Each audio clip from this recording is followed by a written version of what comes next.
Halo Traders, selamat datang kembali. Raja Amazon dan orang terkaya di dunia yang memiliki pendekatan bisnisnya yang sangat solid. Pasti ada beberapa kesimpulan bagus dari kehidupan bisnis Jeff Bezos yang dapat kita pelajari.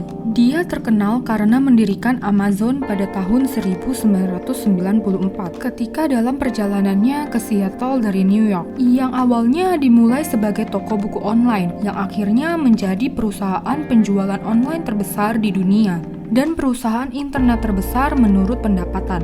Tetapi, ada lebih banyak hal lain tentang Jeff Bezos. Amazon telah berkembang menjadi megalit, dan bisnis cabang menawarkan inovasi revolusioner ke pasar konsumen hanya dengan beberapa klik. Selamat datang di channel Rich 8, tempatnya orang sukses terinspirasi. Jika kamu belum subscribe, kamu ketinggalan. Sekarang mari kita lihat 10 pelajaran bisnis terbesar yang dapat kita pelajari dari Jeff Bezos. Yang pertama, jual solusi yang dibutuhkan. Saat merancang model bisnisnya, Bezos merangkum pembelajaran internet menjadi hal-hal dasar. Dia menyadari itu bukanlah bisnis yang kamu jual, melainkan menyediakan layanan penjualan. Dia menjelaskan, kami tidak menghasilkan uang ketika kami menjual barang. Kami menghasilkan uang ketika kami membantu pelanggan membuat keputusan pembelian. Menghasilkan uang tidak lagi hanya tentang menjual barang atau menjual waktu atau jasa kamu, tetapi ini menjadi tentang membuat hidup orang menjadi lebih mudah. Ada seluruh segmen pasar yang didedikasikan untuk membantu pelanggan membuat keputusan kompleks seperti pembuat daun mana yang akan dibeli. Ulasan di situs Amazon membantu pembeli memotong kebisingan pemasaran dan membuat keputusan itu. Kami yakin kamu tidak pernah memikirkan Amazon seperti itu sebelumnya. Yang kedua, jangan terlalu lama mengambil keputusan. Desentralisasi dan lakukan dengan cepat. Satu hal yang bisa dituduh Bezos adalah mengulur waktu. Dia dapat mengubah arah tanpa uang sepeser pun. Dan inilah kekuatan Amazon dan apa yang menyebabkan dominasi pasarnya. Bagaimana dia mencapai itu adalah dengan struktur manajemen bisnis yang terdesentralisasi. Memotong birokrasi telah memungkinkan para ahli dan inovator untuk memanfaatkan semangat perusahaan untuk budaya perintis, inventif, dan rasa terobsesi pada pelanggan. Menurut Jeff Bezos, distribusi penemuan yang terdesentralisasi di seluruh perusahaan tidak terbatas pada para pemimpin senior perusahaan, adalah satu-satunya cara untuk mendapatkan inovasi yang kuat dan penuh pemikiran. Yang ketiga, jangan terlalu terpaku dalam keputusan kecil. Rekrut ahli dan berikan kekuatan sehingga mereka dapat membuat keputusan itu. Jeff Bezos pasti tidak akan berada di tempatnya saat ini jika dia khawatir tentang makanan apa yang akan disajikan di kantin Amazon atau warna apa yang bagus untuk spanduk situs web spesial tahun baru. Dia percaya pada kebijakan jangan memusingkan hal-hal kecil. Dan dalam dunia yang serba cepat ini, keputusan harus dibuat dengan cepat. Jeff Bezos memiliki kebijakan untuk tidak mempertimbangkan secara sia-sia keputusan yang dapat diubah.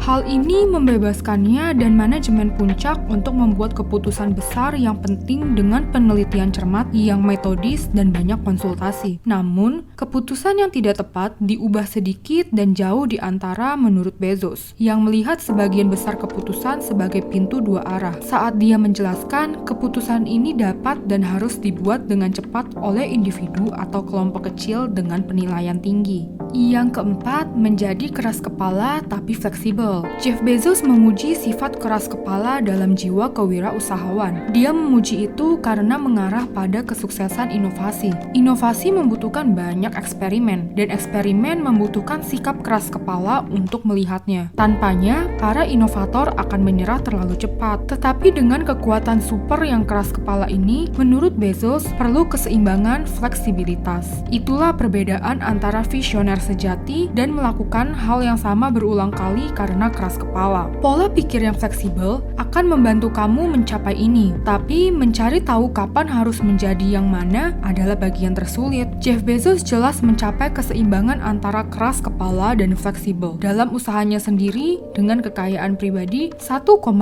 miliar dolar. Dia memiliki lebih banyak uang untuk bereksperimen daripada orang lain di planet ini. Yang kelima, jadilah kompetisi kamu sendiri. Lebih baik membuat produk baru yang menghapus produk lama kamu, lalu biarkan pesaing kamu melakukannya untuk kamu. Jeff Bezos tidak berencana untuk berpuas diri. Sebagai gantinya, dia terus mengurus cara bergerak dengan pasar. Itu hasratnya untuk mendorong inovasi yang memungkinkan Amazon tetap berada di puncak. Ketika pelanggan pengiriman Amazon dicuri, dia tidak hanya membiarkan toko batu bata dan mortir tradisional mengambil kembali wilayah mereka. Dia berinovasi dan menciptakan pengiriman rumah dengan perangkat kunci Amazon. Ini memungkinkan akses staf pengiriman ke rumah kamu untuk menempatkan paket kamu di dalam pintu depan rumah kamu. Ketika Amazon membuat Kindle e-reader, mereka tidak peduli untuk mengambil alih penjualan buku kertas yang akan dilakukan pesaing mereka. Dan kemudian mereka akan kehilangan penjualan buku kertas dan penjualan tambahan e-book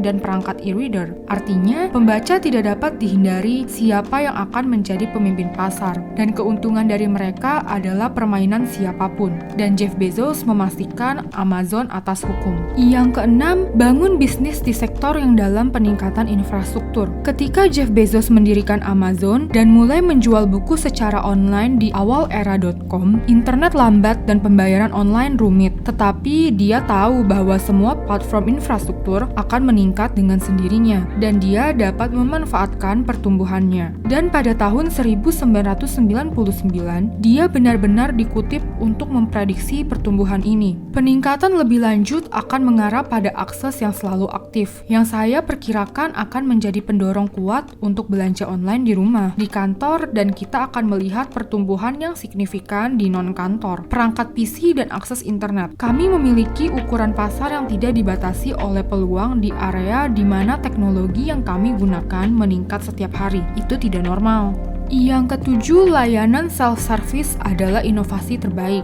Jika kamu ingin memungkinkan inovasi menurut Jeff Bezos, kamu perlu menghapus penjaga gerbang yang akan memperlambat inovasi. Platformnya kuat, tetapi sama sekali tidak militan dalam pendekatannya terhadap pembeli atau penjual. Bidang penjual sama pentingnya dengan memiliki konsumen. Memungkinkan penjual untuk berinovasi sendiri melalui platform mereka telah memungkinkan ide-ide yang bahkan mustahil untuk dicoba. Dengan sedikit atau tanpa biaya ke Amazon, umpan balik untuk pengguna segera, dan ini memungkinkan wawasan lebih lanjut tentang kebutuhan pengguna untuk Amazon. Yang kedelapan, eksperimen dan eksperimen lagi. Jeff Bezos memiliki etos eksperimentasi yang kuat, bahkan dia menganggapnya penting bagi model bisnis Amazon. Menurut Jeff Bezos, jika kamu menggandakan jumlah eksperimen yang kamu lakukan per tahun, kamu akan menggandakan daya cipta kamu. Dia tidak melihatnya sebagai sesuatu yang harus dilakukan karena semua perusahaan teknologi terkemuka melakukannya. Dia melihatnya sebagai integral dari kesuksesan bisnis. Yang kesembilan, kas adalah raja. Di dunia ekuitas dan Bitcoin, mudah untuk melupakan nilai uang yang rendah. Namun, menurut Jeff Bezos, arus kas merupakan indikator terbesar dari harga saham perusahaan dalam jangka panjang. Jeff Bezos berfokus pada pentingnya uang tunai sejak dini, dan biasanya memiliki akses ke dunia untuk siklus inovasi atau penurunan pasar. Di 2001, dia mengambil langkah pertama yang berani untuk mencapai laba operasi pro forma. Dia mengajak semua orang di perusahaan untuk melihat visi tersebut.